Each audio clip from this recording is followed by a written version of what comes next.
জামালপুরের মাদারগঞ্জে চর পাকেরদহ ইউনিয়ন হিদাগাড়ী বাজারে বিএনপির উঠান বৈঠকে জামালপুর ৩ মেলান্দহ মাদারগঞ্জ আসনে বিএনপির মনোনীত ধানের শীষ প্রতীকের প্রার্থী মোস্তাফিজুর রহমান বাবুলের পক্ষে ভোট প্রার্থনা করে উঠান বৈঠক অনুষ্ঠিত হয়েছে। প্রতিনিধি আনিসুর রহমান আইয়ুব জানান, জামালপুরের মাদারগঞ্জে ১ নং চর পাকেরদহ ইউনিয়ন ১ নং ওয়ার্ড বিএনপির উঠান বৈঠক অনুষ্ঠিত হয়।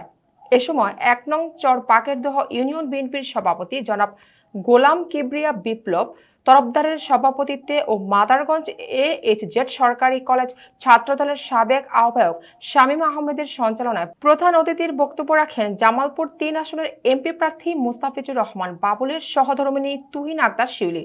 বিশেষ অতিথির বক্তব্য রাখেন উপজেলা যুবদলের সিনিয়র যুগ্ম আহ্বায়ক মোখলিসুর রহমান মোখলেস, উপজেলা ছাত্রদলের সাবেক সভাপতি সরকারি আশেক মাহমুদ কলেজ ছাত্র সংসদের সাবেক AGS জনাব মহাপত হোসেন, মাদারগঞ্জ পৌর বিএনপির বিপ্লবী সাংগঠনিক সম্পাদক খালিদ হাসান, ১ নং চর পাকেরদহ ইউনিয়ন বিএনপির সাংগঠনিক সম্পাদক সুবাহান ফকির সহ মাদারগঞ্জ উপজেলা বিএনপি, ইউনিয়ন বিএনপি ও সহযোগী অঙ্গ সংগঠনের হাজার হাজার নেতাকর্মী উপস্থিত ছিলেন।